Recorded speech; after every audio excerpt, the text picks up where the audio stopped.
Assalamualaikum warahmatullahi wabarakatuh. Yang terhormat Bu Ulfa selaku dosen pengampu dari mata kuliah Hukum Pajak. Kali ini kelompok kami akan mempresentasikan materi tentang PPh non final pasal 22 dan 24. Sebelum memulai ke materi, izinkan kelompok kami memperkenalkan anggota kelompok. Yang pertama yaitu ada saya sendiri, Muhammad Rafi Faisal dengan NPM 176, lalu ada Rohadatul Sabila dengan NPM 244, lalu ada Aulia Rahma Azahra dengan NPM 245, dan yang terakhir Aurakel Grisela dengan NPM 111. Materi yang pertama yaitu pengertian dari PPh pasal 22.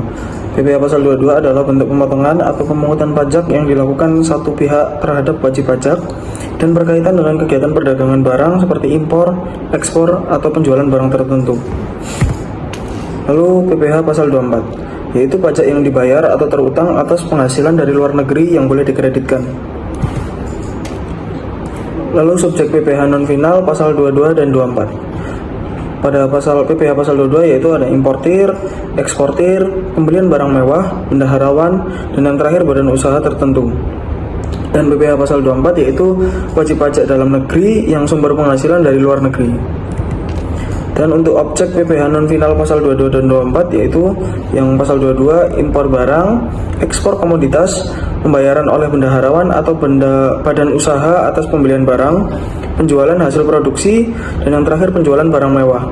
Dan untuk PPh pasal 24 yaitu pajak yang telah dibayar di luar negeri atas penghasilan dari sumber luar negeri. Untuk materi selanjutnya akan dijelaskan oleh anggota kelompok saya. Selanjutnya ada subjek dan atau objek yang dikecualikan dari pengenaan PPh pasal 22 dan PPh pasal 24. Yang pertama ada PPh non final pasal 22. Subjek dan atau objek yang dikecualikan dari pengenaan PPh pasal 22 ini antara lain: yang pertama, ada penyelenggara distribusi dan atau pelanggan telekomunikasi. Penyelenggara distribusi dan atau pelanggan telekomunikasi ini jumlahnya paling banyak sebesar 2 juta rupiah dan tidak termasuk PPN dan bukan merupakan pembayaran yang dipecah. Lalu yang kedua ada wajib pajak bank. Nah, pembayaran wajib pajak bank yang telah menyerahkan dokumen khusus seperti surat keterangan bebas pemotongan dan atau pemungutan PPh pasal 22. Yang ketiga ada pembayaran dengan surat keterangan bebas PPh pasal 22. Nah, pembayaran yang telah memiliki dan menyerahkan fotokopi surat keterangan bebas pemotongan dan atau pemungutan PPh pasal 22. Yang keempat ada impor barang. Impor barang ini terdiri dari impor barang dan atau penyerahan barang yang berdasarkan ketentuan peraturan perundang-undangan, tidak terhutang PPh, dan yang dibebaskan dari bea masuk yang dilakukan ke dalam kawasan berikat dan entrepot produksi untuk tujuan ekspor atau biasa disingkat dengan FT.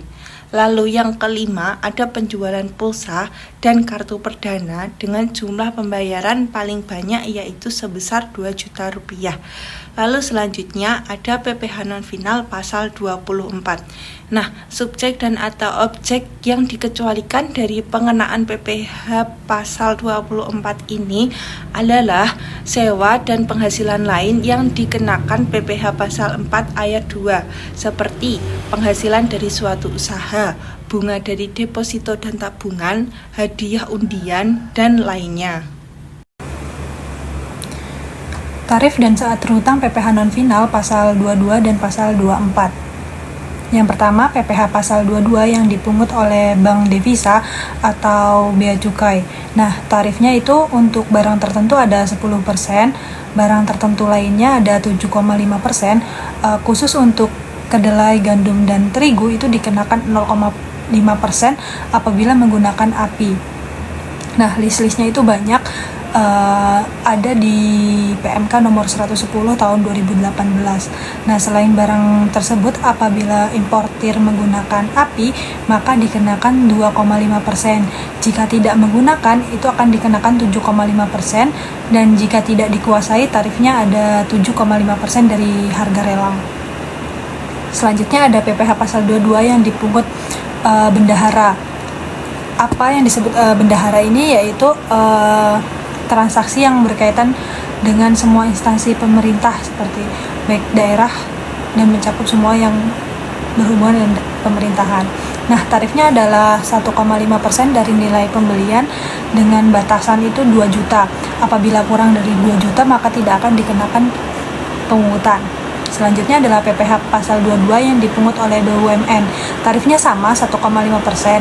Yang membedakannya adalah batasannya. Nah, BUMN ini batasannya adalah 10 juta. Selanjutnya ada PPh pasal 22. Nah, PPh pasal 22 ini mengatur tentang pengkreditan pajak yang dibayar di luar negeri. Tarifnya itu tidak ditentukan secara spesifik, tetapi pajak yang dibayar di luar negeri dapat dikreditkan terhadap pajak yang terutang di Indonesia, sehingga mengurangi beban pajak yang harus dibayar. Saat terutangnya itu PPh pasal 22 adalah pada saat penghasilan yang dikenakan pajak luar negeri diterima oleh wajib pajak di Indonesia. Selanjutnya yaitu ada perhitungan PPh non final pasal 22 dan 24. Nah, untuk perhitungan PPh non final pasal 22 sendiri, yang pertama yaitu identifikasi pihak yang memungut PPh pasal 22, yakni seperti bendahara pemerintah atau badan usaha yang telah ditunjuk oleh pemerintah, kemudian ada importir dan eksportir.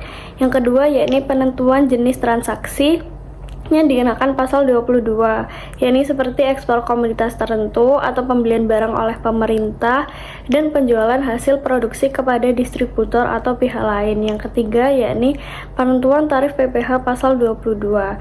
Jadi pembelian barang pemerintah itu dikenakan tarif 1,5% dari harga pembelian barang untuk wajib pajak yang memiliki NPWP, sedangkan yang tidak memiliki NPWP itu dikenakan 3%. Kemudian ada penjualan BBM oleh pemerintah itu dikenakan 0,3% dari harga jual untuk didistribusikan ke dalam negeri.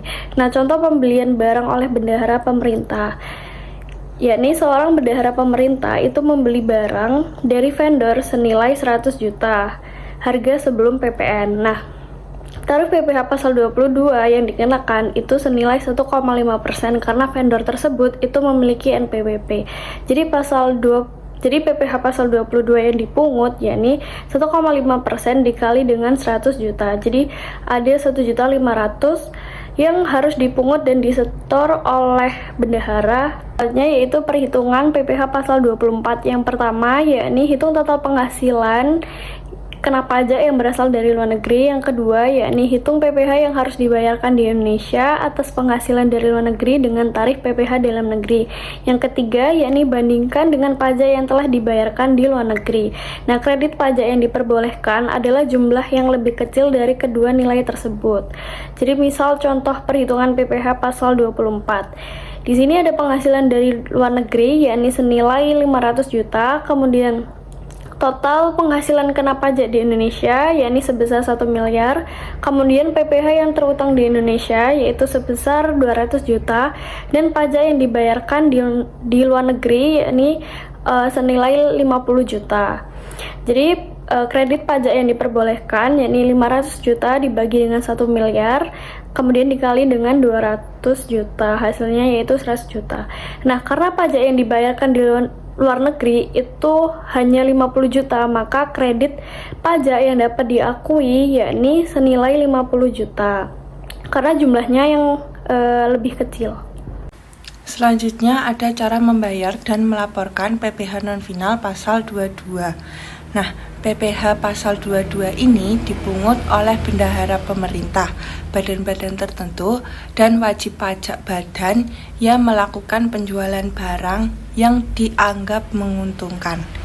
Nah, besarnya pungutan pajak ini sebesar 1,5% dari harga pembelian barang, tidak termasuk PPN dan tidak final. Pungutan pajak ini harus disetor paling lama yaitu 7 hari setelah tanggal pelaksanaan pembayaran atas penyerahan barang, yang kemudian pemungut ini wajib membuat bukti dan menyetor pajak dengan menggunakan surat setoran pajak yang dilaporkan melalui surat pemberitahuan masa PPh pasal 22 yang harus disampaikan kepada kantor pelayanan pajak di tempat kedudukan pemungut pajak selambat-lambatnya, yaitu 20 hari setelah masa pajak berakhir. Nah, laporan ini dapat dilampiri dengan daftar bukti pemungutan PPh pasal 22, nota retur apabila ada, dan surat setoran pajak. Selanjutnya ada subjek dan atau objek yang dikecualikan dari pengenaan PPh pasal 22 dan PPh pasal 24. Yang pertama ada PPh non final pasal 22. Subjek dan atau objek yang dikecualikan dari pengenaan PPh pasal 22 ini antara lain: yang pertama, ada penyelenggara distribusi dan atau pelanggan telekomunikasi. Penyelenggara distribusi dan atau pelanggan telekomunikasi ini jumlahnya paling banyak sebesar 2 juta rupiah dan tidak termasuk PPN dan bukan merupakan pembayaran yang dipecah. Lalu yang kedua ada wajib pajak bank. Nah, pembayaran wajib pajak bank yang telah menyerahkan dokumen khusus seperti surat keterangan bebas pemotongan dan atau pemungutan PPh pasal 22. Yang ketiga ada pembayaran dengan surat keterangan bebas PPh pasal 22. Nah, pembayaran yang telah memiliki dan menyerahkan fotokopi surat keterangan bebas pemotongan dan atau pemungutan PPh pasal 22. Yang keempat ada impor barang. Impor barang ini terdiri dari impor barang dan atau penyerahan barang yang berdasarkan ketentuan peraturan perundang-undangan, tidak terhutang PPh, dan yang dibebaskan dari bea masuk yang dilakukan ke dalam kawasan berikat dan entrepot produksi untuk tujuan ekspor atau biasa disingkat dengan FT. Lalu yang kelima ada penjualan pulsa dan kartu perdana dengan jumlah pembayaran paling banyak yaitu sebesar 2 juta rupiah. Lalu selanjutnya ada PPh non final pasal 24. Nah, subjek dan atau objek yang dikecualikan dari pengenaan PPh pasal 24 ini adalah sewa dan penghasilan lain yang dikenakan PPh pasal 4 ayat 2 seperti penghasilan dari suatu usaha, bunga dari deposito dan tabungan, hadiah undian, dan lainnya.